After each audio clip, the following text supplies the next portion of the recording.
Hello all, welcome to my YouTube channel. Here I am going to upload residential status part 2. Especially the KVD 2018 question paper here I am going to solve. The question is like that. The question ಅಲ್ಲಿ ಕೆಲವೊಂದು income ಅನ್ನು ಕೊಟ್ಟಿದ್ದಾರೆ. With the help of this income, we have to compute his gross total income for the assessment year 2020-21. If he is ordinary resident in India, not ordinary resident in India, and finally non-resident in India. So this is for your solutions.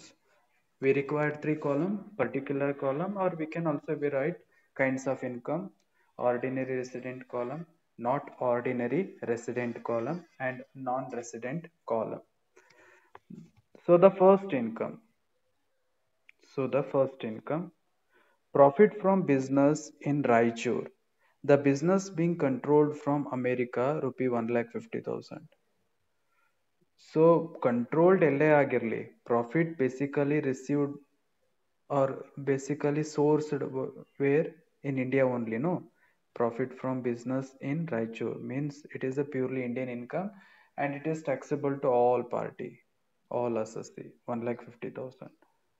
The second type of income, salary received in India for the services rendered in France. Whatever services ಅನ್ನು ಎಲ್ಲೇ render ಮಾಡಿರಲಿ, but basically salary received ಆಗ್ತಿರೋದಲ್ಲಿ ಇಂಡಿಯಾದಲ್ಲಿ. On that reason, this income is also be Indian income and it is taxable to all party, all assessee.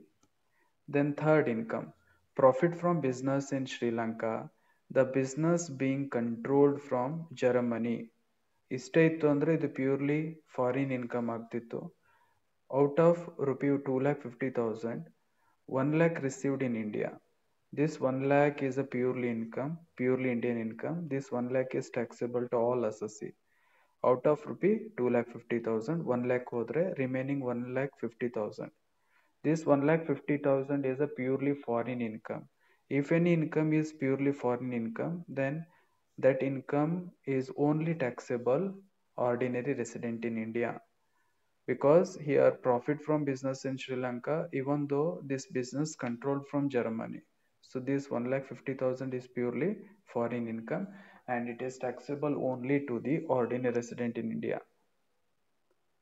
Then fourth income, income from investment in England, rupee 25,000. So it is a purely foreign income because here there is no word regarding India, no. So this 25,000 is taxable ordinary resident in India. Next income, income from house property in Bengaluru, rupee 75,000. Bracket ali rupee 50,000 received in Canada and spent there. ಎಲ್ಲೇ received ಆಗಿರಲಿ, but basically source ಎಲ್ಲಿ arise ಆಗ್ತಿದೆ in ಇಂಡಿಯಾದಲ್ಲಿ. So it is a Indian income and it is taxable to all three kind of assessee.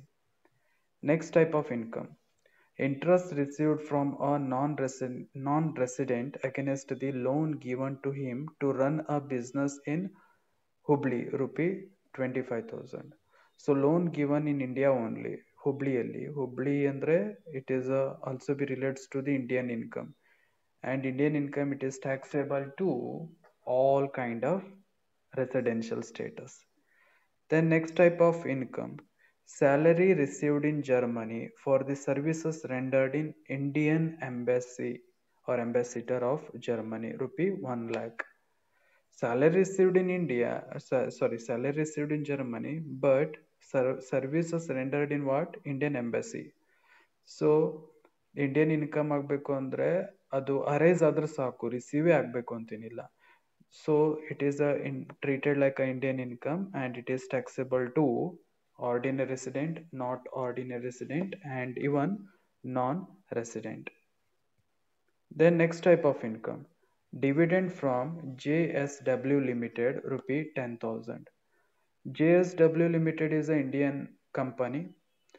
Dividend from Indian company, it is exempted to, or it is not taxable to any kind of assessee. The next type of income is a past untaxed income. It is also be not taxable one. The next one, Agriculture income from land situated in Bangladesh, rupee 50,000, deposited in a bank there. So it is also be purely foreign income. On that reason, this 50,000 is only taxable to ordinary resident in India. Next one is a profit on sale of building in South Africa, rupee 1,50,000, of which 50% received in India. So out of 1,50,000, 50% means 75,000. This 75,000 is a Indian income because it is received in India itself. So this 75,000 is a Indian income and it is taxable to all ordinary resident, not ordinary resident and non-resident. Remaining 50% means out of 1,50,000, remaining 75,000 arised received, uh, arised received both are in outside India only. So it is a purely foreign income and it is taxable only ordinary resident in India. So this is all about 2018 question paper solution. So total gross total income, if it is assessee is a ordinary resident, then 9,05,000. If assessee is a not ordinary resident, then 6,05,000. If assessee is a non-resident, then 6,05,000. Video ಇಷ್ಟ ಆದರೆ like ಮಾಡಿ share ಮಾಡಿ subscribe ಆಗಿ thank you for watching